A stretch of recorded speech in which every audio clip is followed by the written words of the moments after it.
complex stuff, and there are a few companies that do it unbelievably well, and we're going to have that. So, good job, Sean. I know that's your big project. And Mr. President, no one has done it because it is complex. It's hard to do because as you're building a brand new system, you have planes taking off and landing, and so because it's complex, no one has done it.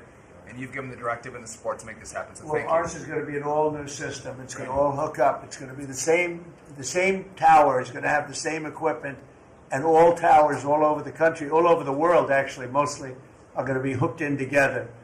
And when there's a problem, when planes are too close, you will hear a sound that's very ear-shattering, and I've heard it, and it's amazing. I mean, honestly, it's amazing. It's real genius stuff, and we didn't do that. What we did was just waste money. You could have just thrown it right out the window. What they did in this last 4 years was disgraceful. Whether it was the border or this, you can name 100 different things. The worst administration ever. Okay. Thank you, Mr. President. Thank you. And Mr. President. Secretary? Yeah, Mr. President, thank you. And I think one of the things that I want people to understand about the VA is we're part of the national security interests you have, and you've laid the groundwork for that with leadership and making sure that with the Secretary of Defense and myself, we take care of veterans on two ends, one when they come in and one when they served and have earned the benefits that we have. And one of the things is if we're not doing our job on our end, then the recruitment and all goes down on the other end because we have a full spectrum. That's what leadership is about. What we found, speaking the last 4 years, is we found an administration that wanted to throw money and people at problems, but they didn't want to put leadership in. They just put money and people at it, and we saw wait times stay the same. We saw issues of suicide rates, death by suicide, not change. We saw a homelessness issue barely go down. We saw disability claims skyrocket when you took place over 250,000 back dislodge, which we're already bringing down almost 40,000 so far just in the last couple of months. But we've also put back what you, and I was in Congress when this happened, and I was glad to see it. The Mission Act is back front and center at the VA. We're actually doing community care. We're actually giving the veteran the choice that they've earned and they deserve, whether they can get their VA care inside our facilities or in the community. It's their choice. It's VA care. We're going to give them the highest quality care wherever they want to go. Also, we're expanding out options for treatments and others for those that are new. We're experimenting and looking at new counseling ideas, all new drug techniques that we can help with PTSD, TBI, the things that are affecting our veterans right now. But also, we've taken the leadership to take people and bring them back into work where they're actually communicating. They're back in our offices. We put thousands of people back in. We're processing more claims daily than we were in the last little bit, hit 1 million before has ever happened, and we're actually bringing it down. And I've actually taken our deputy secretary, and he is actually handling a strike force now to bring down that disability claim, plus our regular work that we're having done. We've also taken almost $300+ million and taken it out of contracts that we've all heard about so far. We were doing contracts for meeting notes and PowerPoints. And if our folks didn't know how to do meeting notes and PowerPoint, go online and learn yourself. We're not going to pay for it anymore. And we took $360 million and put it back into community care and also our health records management system that we have. We've opened 6 new facilities just in the last little bit for all the media who wants to talk about how we're hurting healthcare. We just opened 6 new facilities. By the way, thank you. You're welcome. As we go from that we've continued.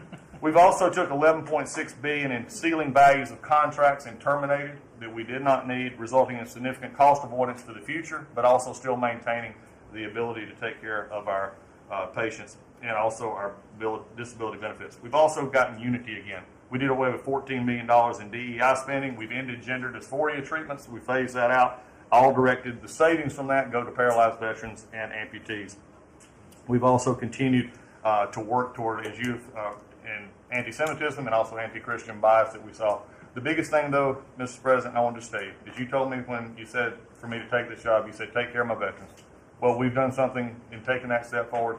The veteran is back first at the VA. The VA is not about itself anymore. We're not a self-feeding animal. It's about a service organization that takes care of one of the best that we have, and that's our veterans. And that way, Mr. President, we're just getting started.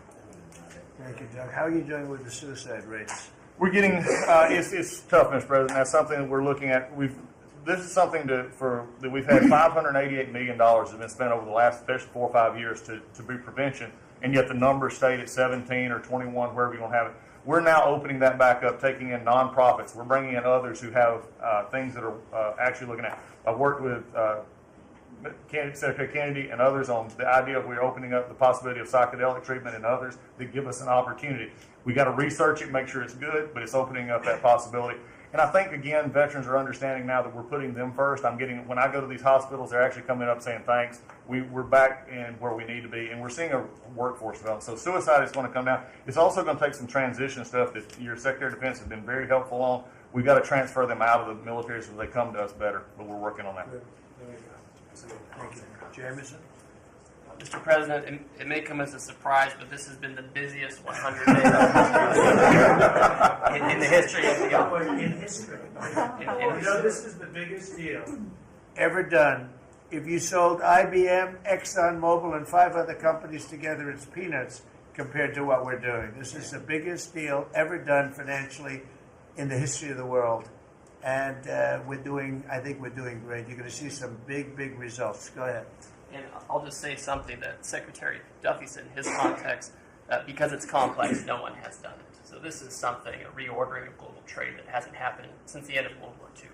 And it's long overdue because we've seen manufacturing offshore under the old global trading system. When the net result of the global trading system is that all the manufacturing goes to Asia and other places, that's a system you have to replace, and that's what you're doing. They said you wouldn't be able to do global tariffs. We did it. They said everyone would retaliate. No one retaliated outside of China. They said no one would come to negotiate. We're talking to dozens of countries. They said no one would have offers. We have dozens of written offers. We have lots of countries in this week.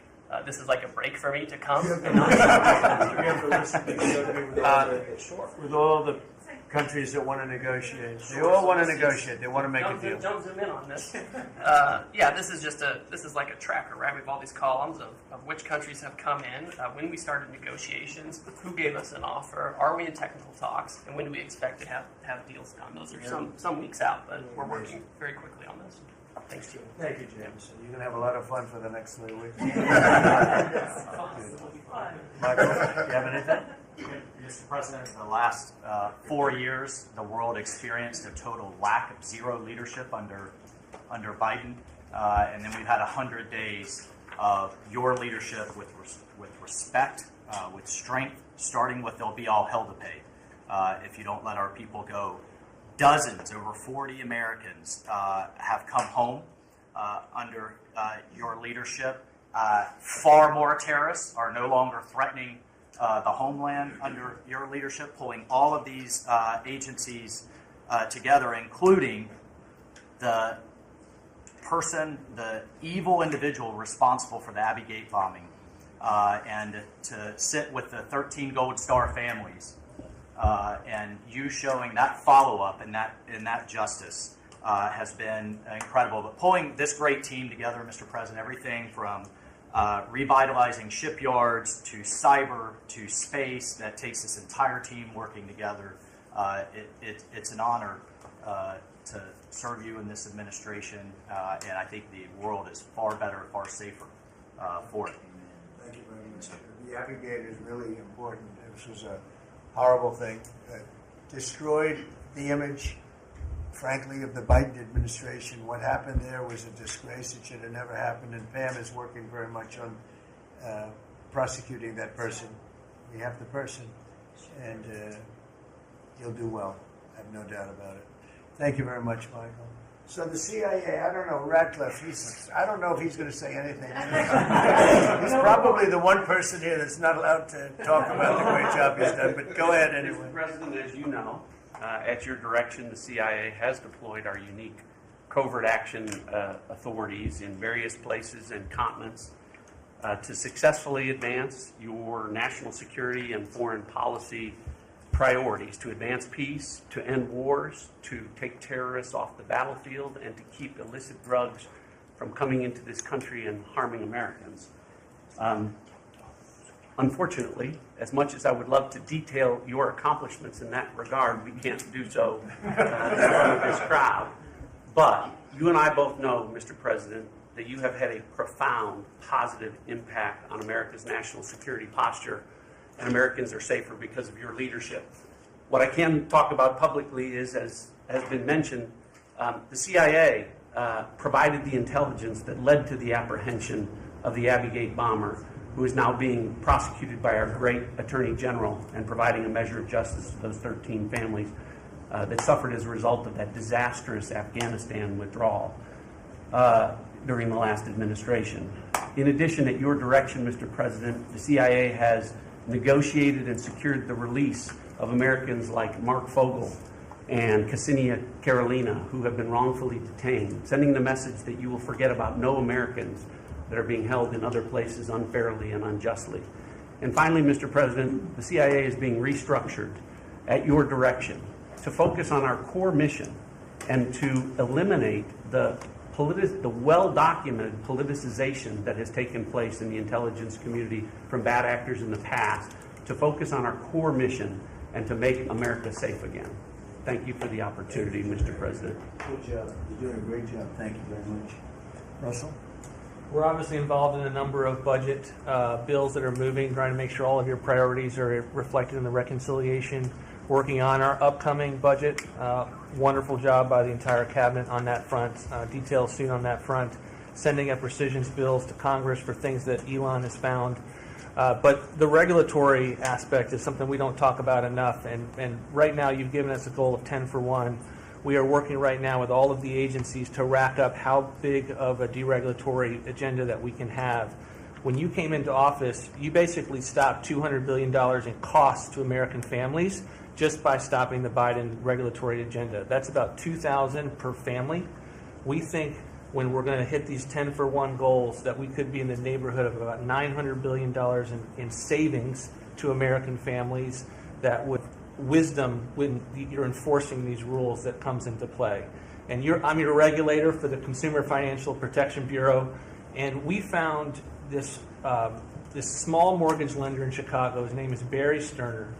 He had a firm called Townstone, and CFPB had gone after him because he complained about crime in Chicago, literally the same thing that the Democrat mayor had talked about, and they came after him for 7 years on a redlining disparate impact claim and ruined his life.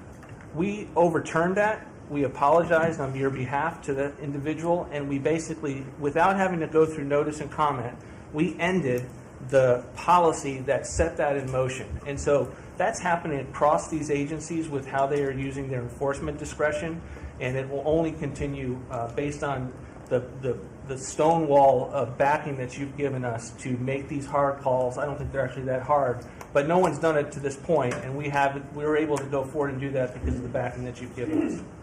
So maybe the biggest thing we're working on, maybe bigger than tariffs in a certain sense, is we call it the one big beautiful bill. And that's wielding its way right now through the Senate. And John Thune has been actually amazing. And the Speaker has been so great, Congress.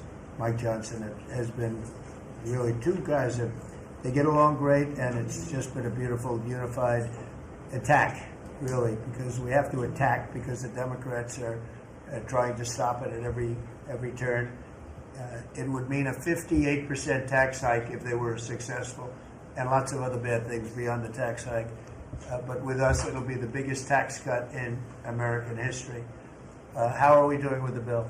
We're doing great. We're day in, day out, hour by hour negotiations to make sure your stuff is in there, and to make sure we have the border resources, the defense resources, and to save the American people some tax money and make sure all those tax cuts that you ran on are in there that help get people back into the workforce. And I think we're making a ton of progress. I think we're doing well. Like I said, the biggest tax cut in the history of our country. And it would be the biggest tax increase if the Democrats are successful. They're the only people I've ever seen running for office where they want to increase taxes, but this would be a 58, maybe a 60% tax increase, unsustainable for the American people. Thank you very much. Great job. Susie, the most powerful woman in the world. I agree with that. I agree. I'll be brief so you can hear from these amazing people. Congratulations to everyone on 100 days. That's been it's unparalleled in my memory and best I can tell ever. But it hasn't been busy for busy's sake. The president's promises made to the American people have been kept time and time and time again. You all have been out there spreading the word with community groups and states and media. It hasn't gone unnoticed, and let's work hard to the next 100 and have equally as much success then. Thank you. You've done a great job, Susan. I think everybody agrees. If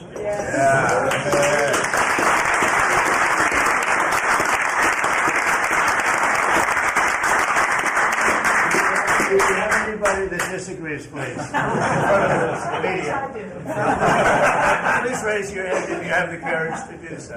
Anyway, go ahead. Yes, sir, Mr. President. Thank you. And you made it very clear that you wanted to put America first.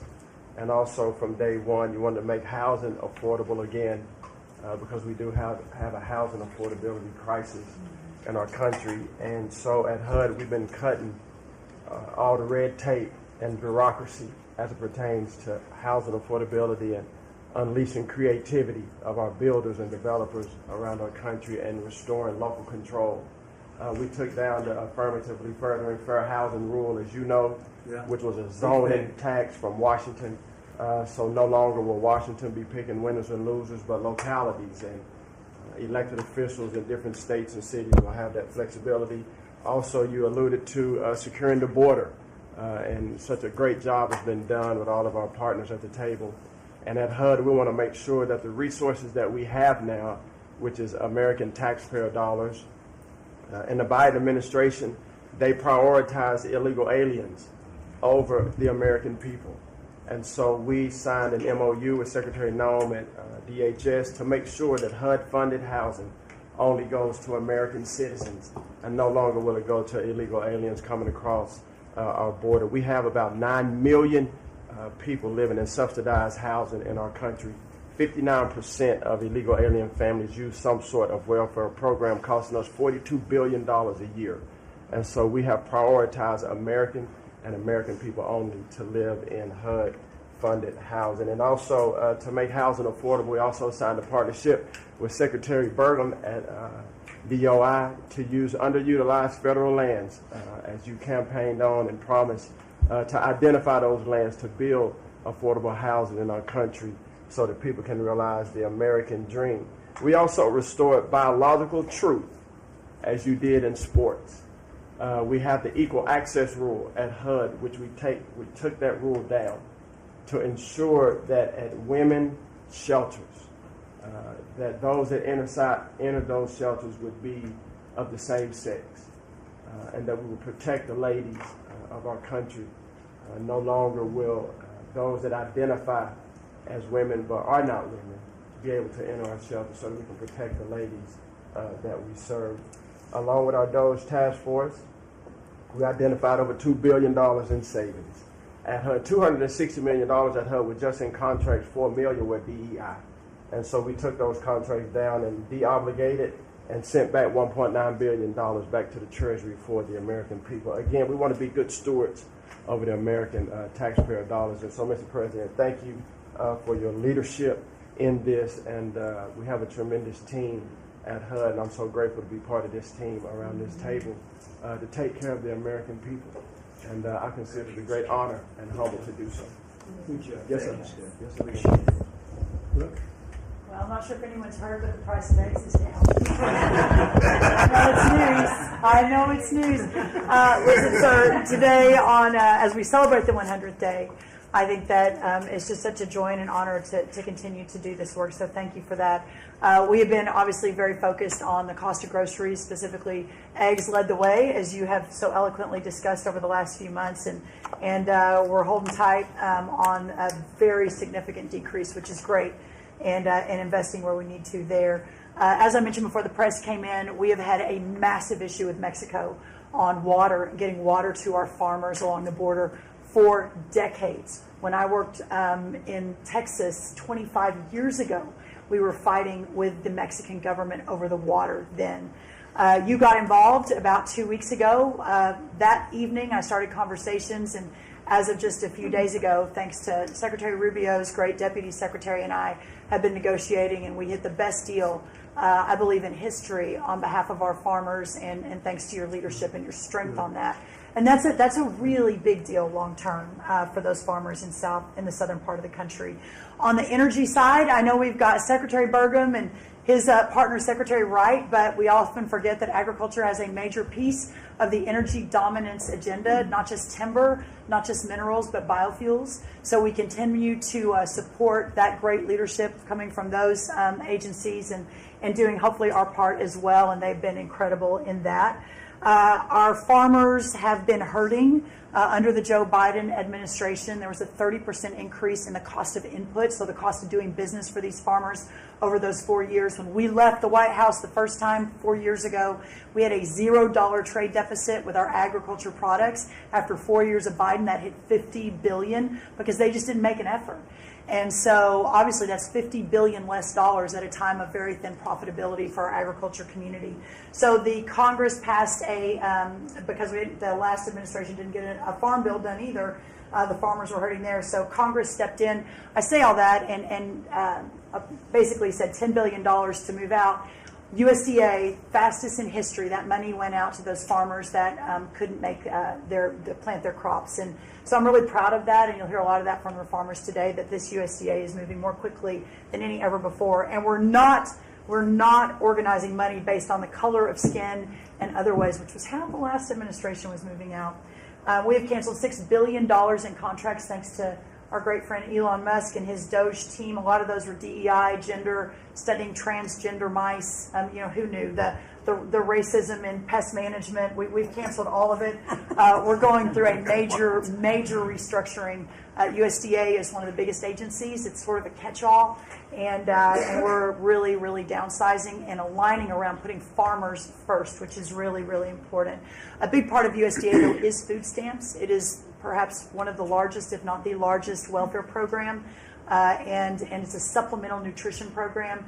Secretary Kennedy and I have been working very closely. We were in Texas yesterday talking about nutrition and agriculture. You can't make America healthy again without your farmers and your ranchers as your partner. So ensuring that our food stamp program and those at the bottom end of the socioeconomic ladder really have access to nutritious foods as we're facing an obesity crisis and a chronic disease crisis, which I'm sure Secretary Kennedy will touch on.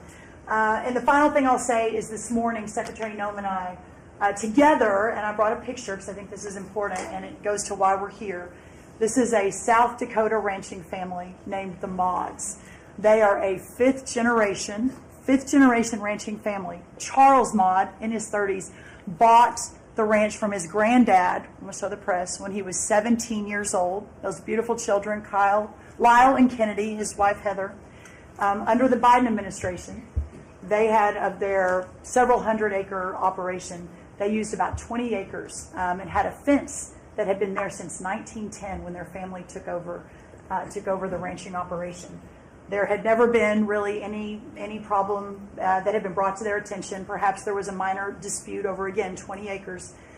This family was indicted, prosecuted, threatened with jail time, told to find guardians for their children over a fence line dispute that the Biden DOJ pushed forward. So this morning, on the steps of the U.S. Department of Agriculture with Secretary Noem, who was their governor, as the governor of South Dakota, which is where these great people are from, all criminal charges were dropped, and really appreciate the Department of Justice. It was a really big day as we sent the signal that the over-criminalization and using government, and you know this better than anyone because you were in the crosshairs for so long, that those days are over and the regulation through prosecution is no more.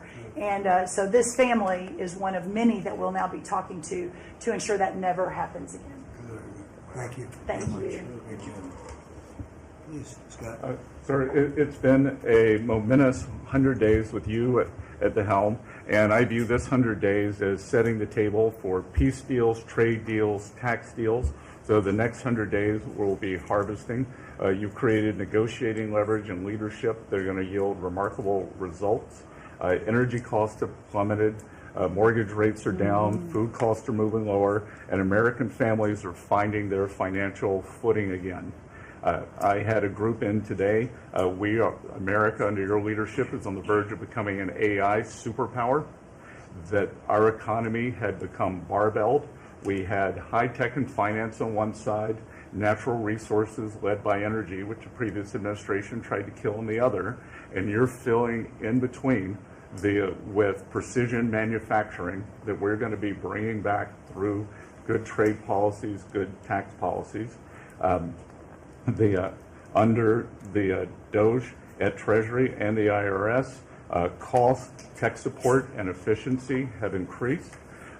We have the IRS revenues are up, and thanks to the young man sent over by DOGE, the IT update that began in 1990,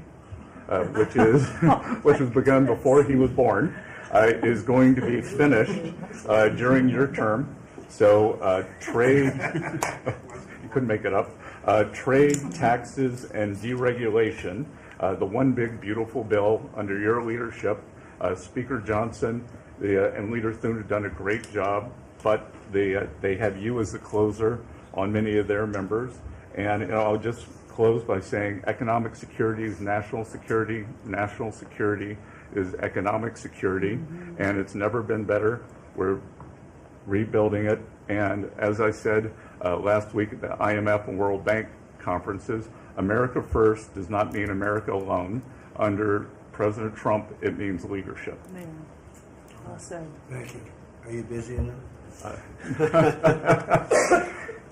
He's doing a great job. Thank you very much. Mr. President, thank you, and thanks to the cabinet. So, at the risk of insulting everybody else at the table, I believe that I am the youngest member sitting at the table. And, it occurred to me that from the time that I was born to the time that Donald J. Trump was inaugurated just a few months ago, we went from, again, 40 years, we went from the world's manufacturing superpower to one in which we depend on the People's Republic of China to make the things that we need. We went from the proudest military in the world to one in which we failed to meet our recruiting goals. And we went from one in which bipartisan border policy was the consensus of both Democrats and Republicans to one in which we allowed 20 million people to run roughshod illegally over the countryside, causing crime, causing a stress in the welfare system. And again, that happened over the lifetime of the youngest member of the cabinet. And what has happened in 100 days is that we've started to reverse every single one of those negative trends. And I think what it shows to me is that the president, and you sit in the Oval Office and you see these portraits of presidents past, and let's be honest, most of them have been placeholders. They've been people who have allowed their staff to sign executive orders with an auto pen instead of men of action. And the reason the media attacks this administration as chaotic is because the president is solving the problems the American people set about to solve. He's actually doing the things that he promised that he would do. And Mr. President, it's been an honor to be part of it for the past 100 days. And let me just make one other observation because it's interesting. I've seen the data, I've monitored it, I've looked at it, but the most underreported fact of the first 100 days is that we came in with a massive recruitment shortfall. And in 100 days of Secretary Hegseth and President Trump's leadership, we now have people breaking down the doors to join our military. To the media assembled here, it's a really interesting question. Why has that happened? Completely aside from the fact that I think it's a good thing or I think that President Trump deserves political credit for it, why did we go from a military where people didn't want to serve to now all of a sudden they do want to serve? That's a story you guys should cover, but compared to that, how much time have you instead focused on the fact that we deported an MS-13 gang member with a valid deportation order, and why is it that the press is so focused on the fake BS rather than what's really going on in the country? I think that what we've shown, sir, is that you can do a lot. You can do a lot in 100 days, but you've also unfortunately revealed that too much of the American media hasn't learned the lessons of the past 40 years. Thank you, sir. Thank you. Thank you. Pam? President, your first 100 days has far exceeded that of any other presidency in this country, ever. Ever. Never seen anything like it. Thank you. Your directive to me was very simple. Make America safe. And despite that, we've still been defending over 200 civil lawsuits filed against you. On top of everything else, I think I'm representing every one of you in this room in some capacity. I know you will not be arrested by the U.S. Marshals. Over 200 lawsuits, over 50 injunctions, And now we've got multiple cases in front of the Supreme Court, and we will succeed, and we are doing great in front of the Supreme Court, President, and we'll continue on with that. I was at DEA yesterday, and they said to me, you, Donald Trump, have taken the handcuffs off of DEA agents. And as a result of, since you have been in office, President Trump, your DOJ agencies have seized more than 22 million fentanyl pills, 3,400 kilos of fentanyl since you've been your last 100 days, which saved, are you ready for this, media? 258 million lives. Kids are dying every day because they're taking this junk laced with something else. They don't know what they're taking. They think they're buying a Tylenol or an Adderall and a Xanax, and it's laced with fentanyl, and they're dropping dead. And no longer because of you, what you've done. ATF, since you've been in office, President, along with DOJ agencies, seized 14,500 guns off the streets. Why aren't people reporting that? 651,000 rounds of ammo. That's up 151% from 2024. That's keeping America safe. We've rescinded death penalty. We are now seeking the death penalty on cases. I'm signing death warrants. We are going after terrorism. We are going after arsonists. Whether you're burning Teslas, we've arrested 9 people so far in 7 jurisdictions, no negotiations, 20 years in prison, or you're burning down the governor's mansion in Pennsylvania. We will be there to protect you. And I've been talking to Governor Shapiro, and he greatly appreciated you reaching out as well. ISIS terrorist, we got one in New York, right around the corner. We got an ISIS terrorist in New York. We have an October 7th task force. We just broke up a huge human trafficking ring by the Sinaloa cartel. 1,000 pounds of methamphetamine on our streets. Ton of fentanyl, 20,000 Molly pills. Those are the drug of choice among at clubs and bars for young kids. They were fake, but you know what they had in them? Fentanyl. That's 20,000 lives saved because of you, right there. We brought back 29 cartel members from Mexico in your direction, and one killed the Kiki Camareno, a DEA agent, in 1985, and many of us got to talk to his widow and his son, who is now a judge. And they started crying. They have tried to get that guy back forever, and thanks to so many of you in this room working together, they have justice. They were crying on the phone because of what you did, President Trump. Thank you. We're going after anti-Semitism. We're unleashing everything you told us. No more DEI, no more weaponization. We have rescinded, as I said, 200 policies. And I could go on all day long, but we are doing everything in our power to keep America safe at your direction. Thank you. Thank you, President. You're really doing a great job. Thank you very much. Okay, let's go. Nice to see you, Mr. President.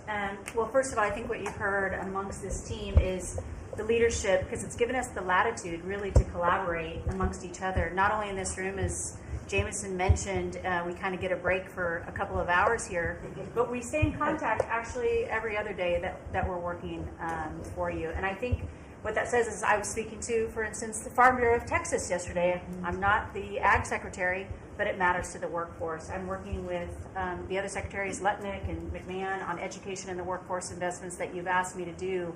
Because as you've come in and negotiated these great repatriation of these companies and the investments, we're going to need that workforce to build back this economy. And I couldn't see that more as I've kicked off my 50-state tour. We've been in 5 states so far. We'll finish all 50 states by the end of the year. And what we're talking to is the American workforce and these companies about what the market demand is. That's the difference, that we finally have made that connection. What do they need? How quick do they need it? And how fast can I get these either apprenticeships toward that million that we've put that lofty goal? We've already added 80,000 new apprenticeships already just since January. So at the Department of Labor, that tour is kicked off, and I couldn't be more honored to be on the ground and see my colleagues that we're passing in the skies, but we're on the ground together because we're all collaborating together. One of the things that we're talking about, illegal immigration, I have put states on notice. I warned all 50 governors that if they continue to reward illegal immigration by treating unemployment benefits as a handout, they're going to lose their federal funding as well. We can no longer continue to give unemployment insurance to illegal immigrants. And so I've let those governors, and I sent out that letter last week. we also eliminated discriminatory DEI offices within the department, specifically the Office of Federal Contract Compliance Programs. Most of our federal contracts were really just to focus on DEI enforcement. We were really punishing a lot of these companies. If they weren't complying, they weren't going to have a federal contract. We've let go of that program completely. $4.4 billion in unspent COVID funds came back to the Treasury from the CARES Act. Billions were collecting thus in these coffers, in the state coffers. We've asked for that money back to return to the Department of Treasury. We saved $250 million by canceling America Last, is what I call it, foreign handouts, including funding for things like transparency and accountability for Uzbekistan cotton industry. It doesn't make sense that we're funding, these foreign. And thank you to DOJ and to the government efficiency of what we have found with the fraud that we're seeing. I mean, some of these things are so ridiculous you can't believe it. No, I write them down and I read them Uzbekistan more than once. cotton Like this farmers? county trip. Yeah, it doesn't It make sounds sense. like a comedy sketch. That's right. And so again, with the executive order preparing Americans for high-paying skilled trade jobs of the future, that's our goal. The trades is where we're being focused, but all companies, and we want to make sure we're on hand for that. And what I want to say is thank you to government efficiency, because you asked us when this transitions out, will our departments and our agencies continue that government efficiency? And I think that we surpassed that in the Department of Labor.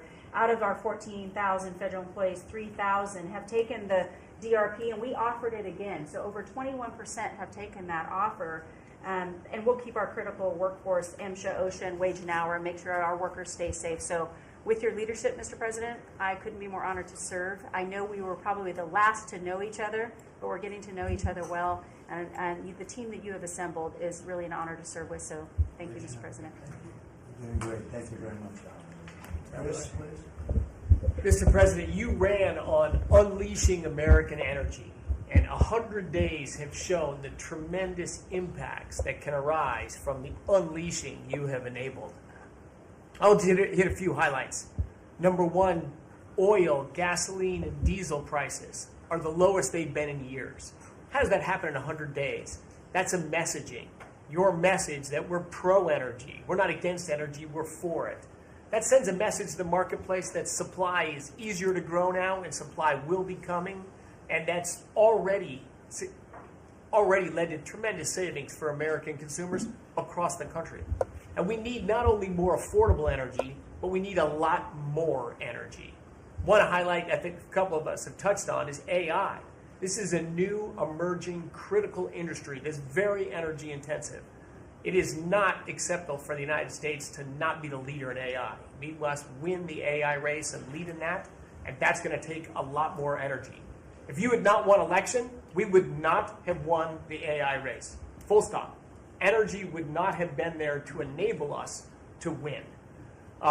Reshoring of manufacturing. These trillions of dollars you led off with, it's going to come back to our country to make chips, to make steel, to make automobiles, to make artificial intelligence, to make all of these industries we've outsourced.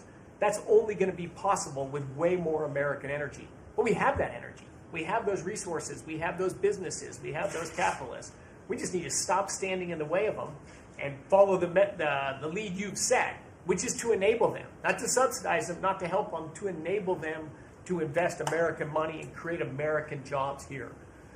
Regarding our balance of trade, the second largest export of the United States is liquefied natural gas. Second fastest. In the next few years, it'll be our largest export in our country.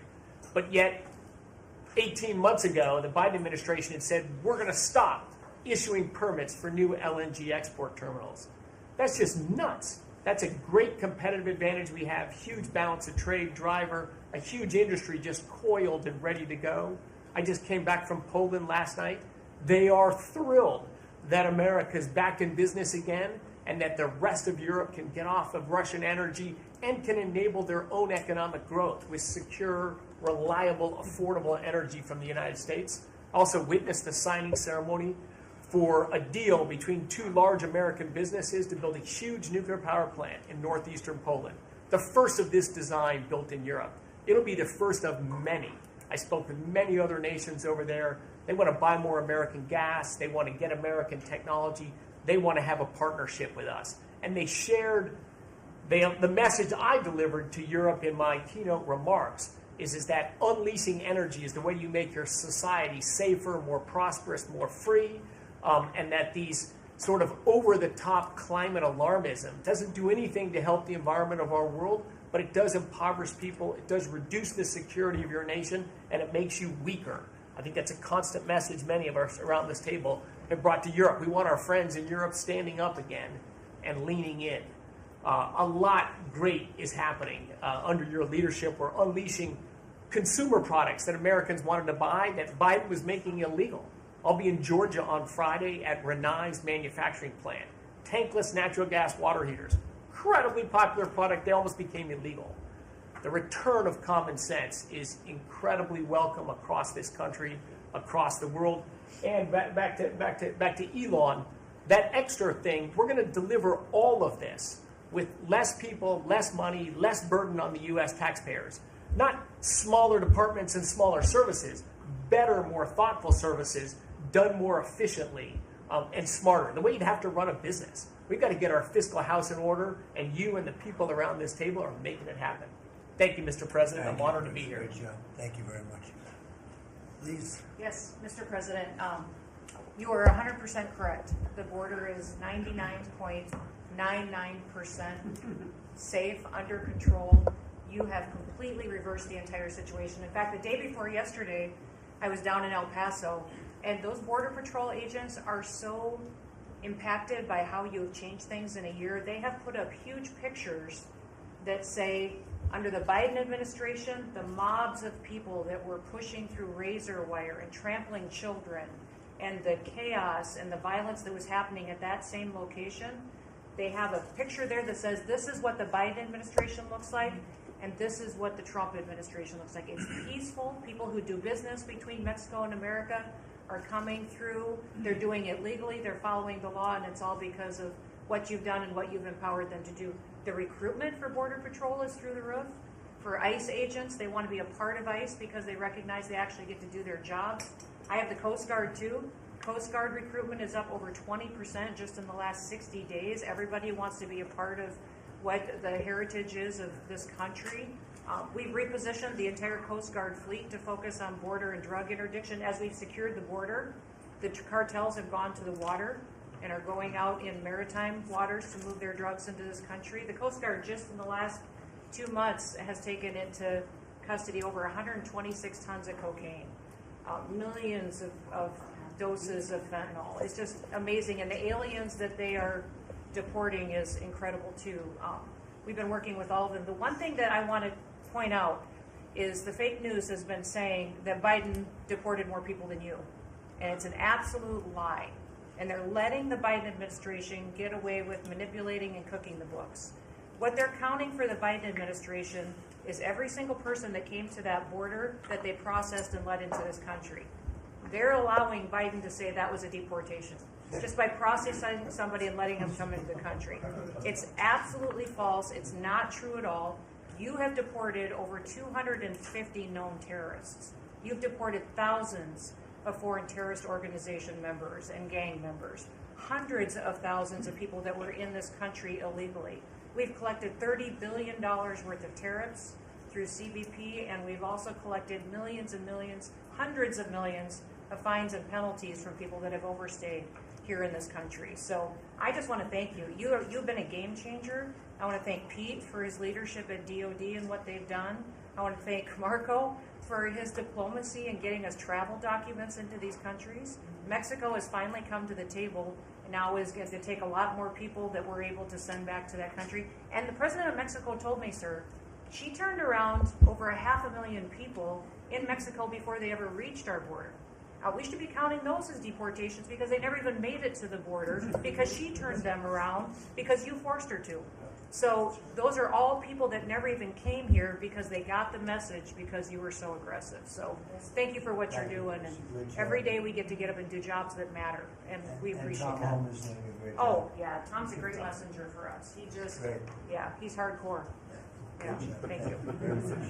He is hardcore. Yeah, he is. No question about it. Kelly? Mr. President, It's such an honor to serve in this administration, and on behalf of Main Street America, for our 34 million small businesses that make up 99% of all businesses in this great nation, I have to tell you, under your leadership, Main Street is open for business again. They're thriving and they're investing. And the data that we have at the Small Business Administration, the loans that we're putting out, a record 26,000 loans in your first 100 days means that 2,000 small businesses each week are receiving that funding, that investment in the future. Small businesses create 2 out of every 3 new jobs in this country, and we've already seen under your leadership the jobs economy is back, manufacturing jobs are back.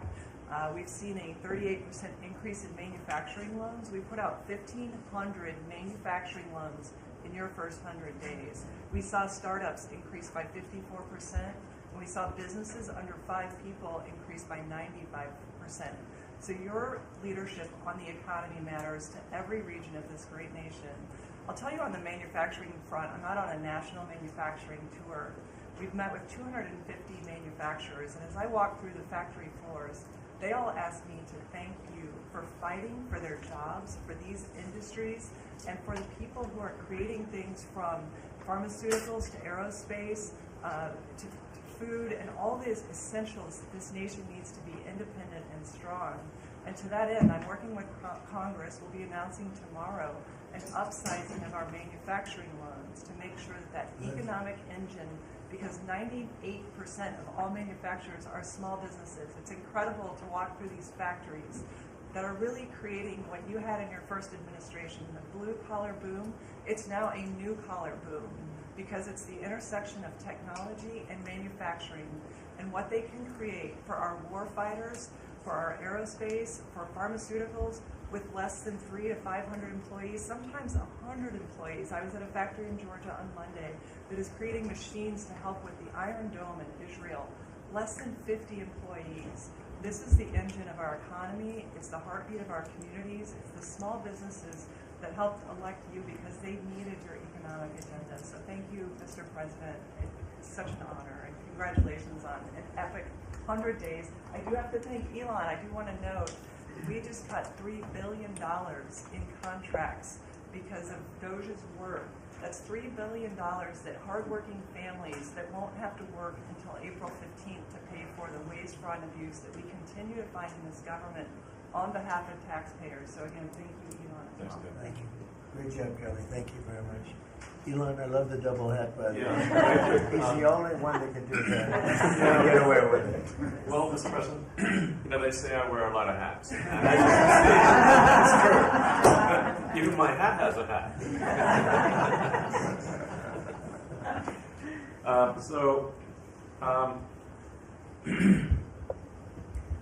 The American people voted for secure borders, safe cities, and sensible spending.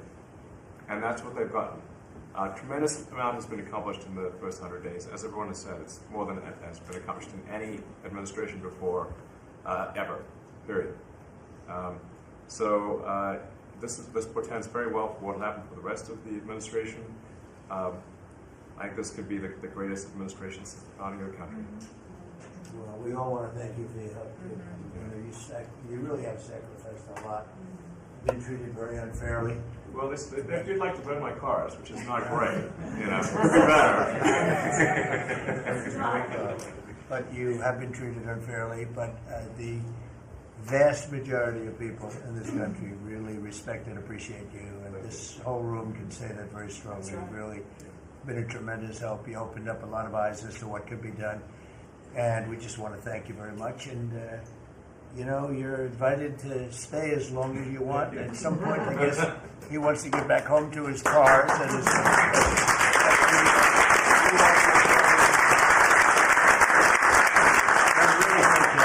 You've done an incredible job. $150 billion. Think of that. Yeah. 160 now. Yeah, 160. They said, "Oh, it could have been more." And a lot of stuff is being worked on. That number could be doubled and even tripled. A lot of things are being worked on that we don't count yet because it's not quite there. But you've done a fantastic job, and we appreciate it very much, Elon. Thank you. And it's also an honor to work with your incredible cabinet. I just like to say thank you, everyone, for it's great to work with you. Thank you very much. Thank you. Elsie? President, congratulations on this truly historic first 100 days of your administration, really only made possible by your focused leadership on delivering the mandate the American people gave you. You've empowered all of us to deliver that mandate, and I'm grateful to have the privilege of leading the intelligence community towards ending the weaponization, politicization of the intelligence community that's gone on for far too long, and building out what is truly a lean and agile and effective intelligence community that is helping you deliver that promise to the American people of safety, security, and freedom. So, Mr. President, I'd like to highlight just 3 of the areas where we are helping to support your leadership and your work in making America safe again and bringing about these changes. First of all, because of your designation of cartels as foreign terrorist organizations, I took immediate action with our National Counterterrorism Center to prioritize their focus on those terrorists and gang members who are trying to enter our country through legal or illegal means, and to seek out those who already are here in our country because of the Biden administration's 4 years of open borders. We've been working very closely with your great Attorney General's team at the DEA to get these known cartels into our systems, to be able to stop them at the border, and turning over names to Department of Homeland Security and the FBI to be able to find those who are already here in our country. Just the other day, we found 700 alien terrorists who have ties to MS-13, Tren de Aragua, and the Sinaloa cartel. Just yesterday, our NCTC identified almost 600 individuals with ties to other terrorists who came through our borders illegally, claimed asylum, and under the Biden administration were paroled here within our borders. Secondly, Mr. President, like too many organizations in the federal government, the ODNI has become very bloated with too much waste and abuse going on within the organization. We've done a few immediate steps. We are doing more. The ODNI is 25% smaller and more lean today than it was when I walked in the door and when you took office. Secondly, we have just this morning actually shut down a human capital office. As soon as you issued the executive order to stop all DEI activities, we did that, shut down the DEI office. We discovered this human capital office that was essentially a slush fund for DEI initiatives, hidden under the guise of human capital, that closed down this morning, saving taxpayers $150 million.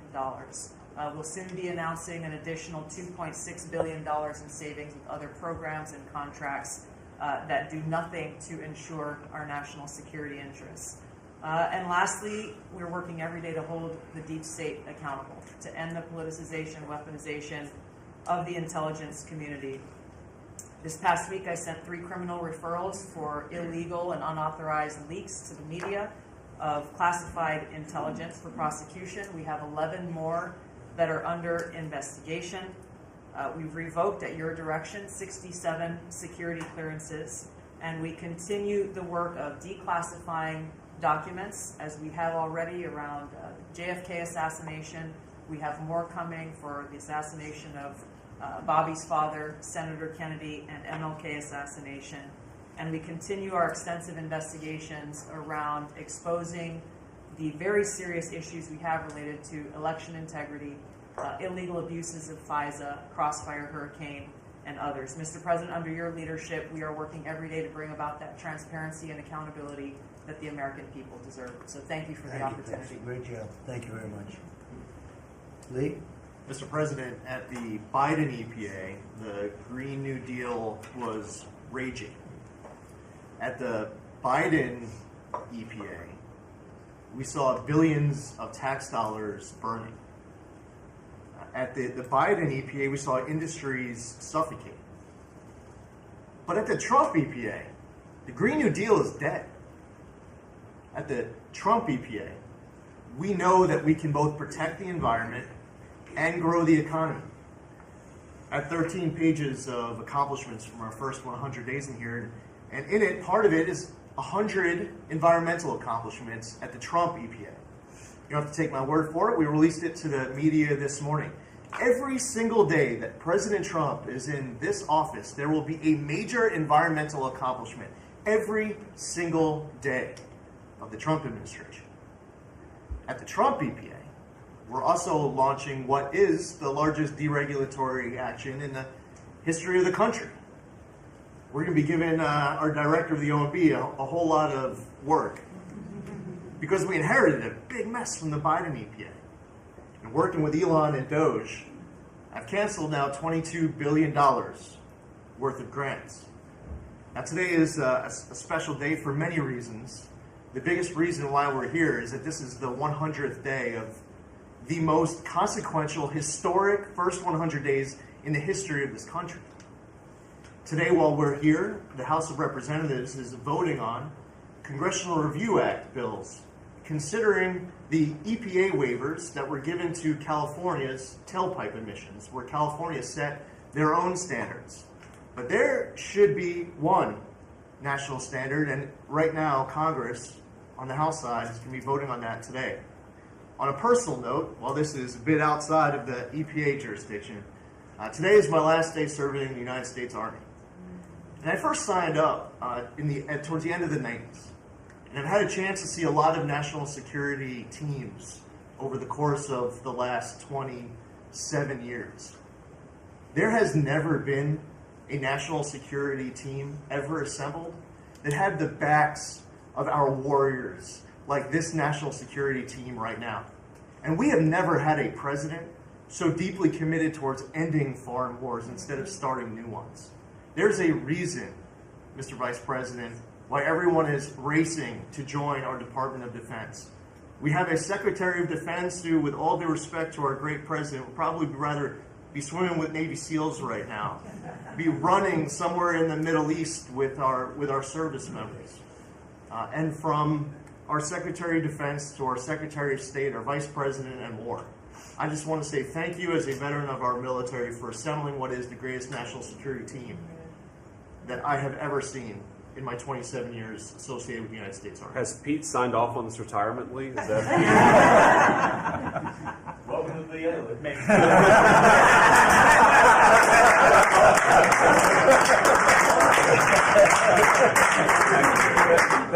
Thank you for your service, Lee. Yeah, thank you. You're doing a fantastic job. We appreciate it very much. So, well, Mr. President, I don't think I have ever worked so hard to try to fire myself. We're certainly making great strides in that. We've reduced the folks over at the Department of Education by about 50% now through our RIF program, and so we've closed a lot of the district offices, consolidated, so there are a lot fewer people working a lot more efficiently in the Department of Education. The commissioners of education in every state, and I was at a meeting with them not too long ago for not only our states but our territories.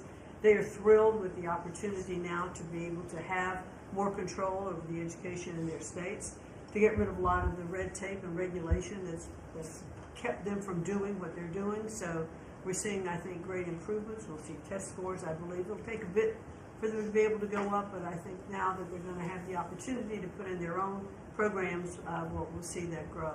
At the same time, we've been focused on higher education for our universities. We've returned proper enforcement of Title IX protections to schools. We have stopped funding to Columbia, for instance, and some other schools for not only Title IX but Title VI infractions. And those are moving along. I think we've brought people to the table. They know that you are serious. You meant what you said. They're going to make changes. They're making their campuses safer again. Anti-Semitism was just out of control in many of our universities. And so some tried to, in fact, Harvard is sued, and they're saying that it's First Amendment infraction. No, this is civil rights, safety on our campuses for our young students who are there. And with Pam's help and the task force that we formed with HHS, with GSA, with other agencies, we're going to make sure that our campuses are safe.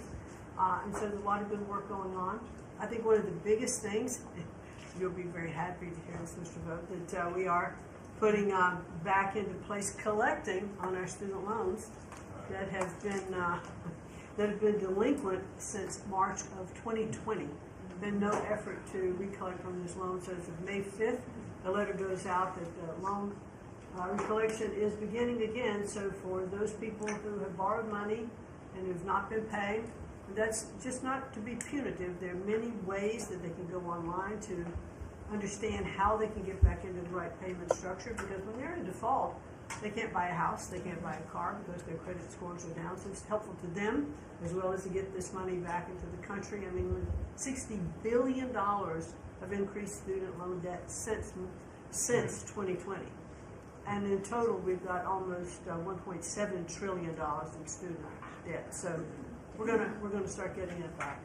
And Scott and his team have been incredibly helpful. We appreciate that so very, very much. And so a lot's going on in the department. And what I would really like, as I'm firing myself, I'd like for you to be known as the education president, because of the best in practice systems that we want to put in every state to incorporate AI, so that we are training these new entrepreneurs and business leaders in our country. We can't do it with the infrastructure we have in place today, so we have to be working on that at the same time. So we're going to be doing that. So thank you for your charge to elevate education so that we are providing for every student access to excellent education. Thank you, sir. Thank you very much, Linda. And what's going on with Harvard and some of these colleges that are taking vast amounts of money, who also have vast amounts? They've got $52 billion and really scamming the public and hiring people like de Blasio and Lori Lightfoot, who are certainly two of the worst mayors in the history of our country, paying them a fortune of salary and having them teach our children how to manage cities and how to manage government. What's the word as of this morning on, let's say, Harvard? Well, we're negotiating with them. When we went back to them to say we'd welcome them back to the negotiating table, their response was a lawsuit. So Pam and her team are helping work with that. And I am, enjoying the fact not only am I firing myself, but I'm now being sued fairly regularly by different departments of education. But we're staying tough with them. The other thing that we're looking at also are the 117 violations of these big universities like Harvard and others, who are not reporting, as they're required to do by law, foreign money that comes in and how much that is and where it comes from. And so that is students. Yeah, and it's very serious. Where are these people coming from? Yeah, exactly. Sir, we pulled back their grants because Harvard isn't responding to us criminal activity by their students. And until they give us that list, they're not getting any more grants from Homeland Security. Good. I think we should pull it back. We did. The students they have, the professors they have, Right. the attitude they have is not American, and I think you should. A grant is a grant. We don't have to give grants. Exactly right. So we'll pull back the grant. All right. Very good. Thank you very much, Linda. Bobby? Mr. President, thank you for your extraordinary leadership. Over the past 100 days, we are already making America healthy again. We announced last week the ban on the 9 petroleum-based synthetic dyes, food dyes. Within 2 years, within 2 months, we're going to ban the worst 2 of them. I am working with Secretary Rollins on dietary guidelines. The dietary guidelines that the President Biden's administration gave us, 453 pages. They're basically unreadable. And they are the product of the same kind of politicized science that drove Fruit Loops to the top of the food pyramid. And we're going to do real science, gold standard science. We're going to develop we have till December to do it. We are working very, very fast together. We're going to get it done by the end of the summer in time to drive change, major dramatic changes in the school food, the school lunch programs over the next school year. I'm working also with Secretary Rollins on the SNAP program and to get sodas and candy off of the food stamp program. 10% of food stamps go to SNAP. And I want to thank you for your courage. You are a business-friendly president, probably the most business-friendly in our history, but you're also willing to stand up to very, very powerful businesses, and you've shown that again and again. Secretary Rollins had the soda industry come and knock on her door very much. very loudly, and they said to her, well, the SNAP program is not supposed to be about nutrition. She pointed out to them that there is no nutrition in a soda. And they said, well, it's not supposed to be about nutrition. And she said to them, the name of the program is supplemental nutrition. It is about nutrition. And we should, we have 38% of our kids are diabetic or pre-diabetic, and we are paying at both ends. We're paying for the food-like substances that make them diabetic, and then we're being bankrupt. We're spending $1 trillion a year on metabolic dysfunction. It's existential and it's not sustainable. We have, I visited Arizona, West Virginia, Utah, and Indiana in the last 2 weeks, who have all applied for SNAP waivers. We're encouraging, thanks to Brooke Rollins' leadership, all of the states to apply for those waivers. I also visited Utah, which is the first state to ban supplemental fluoride. Florida yesterday passed a bill to ban supplemental fluoride. I'm confident Governor DeSantis is going to sign that. We are working, Lee Zeldin and I are working together to change the federal fluoride regulations, to change the recommendations, and we're looking at the science now. I want to point out that in August, the National Toxicity Program, which was an arm of the NIH, did a meta-review of all the science on fluoride and found that there's a direct inverse correlation between fluoride exposure and low IQ in children. So the more you get, the stupider you are. And we need smart kids in this country, and we need healthy kids, and thank you for your leadership. We're going to get there. We're reviewing the GRAS standards now we're revamping them to get 10,000 ingredients that are in our food. The Europeans only have 400 ingredients. We have 10,000. There are chemicals we know nothing about, and we are going to stop that process, and then we're going to go back and look at these chemicals and make the companies either get rid of them or to label them. We've launched Operation Storage Speed, and we're going full speed ahead to make sure that we have good, high-quality milk for children. We have launched the autism study at your direction. By September, we'll have some of the first answers. Within 6 months of that, we will have definitive answers, not only for autism, but for the etiology of a whole range of autoimmune diseases that have become epidemic in our children. We have ended HHS as the role as the vector, the principal vector in this country for child trafficking. And during the Biden administration, HHS became a collaborator in child trafficking and for sex and for slavery. And we have ended that, and we're very aggressively going out and trying to find these children, 300,000 children that were lost by the Biden administration. And we have ended funding for gender mutilation surgeries and other kind of gender dysphoria practices. And thanks to Elon, we have saved 67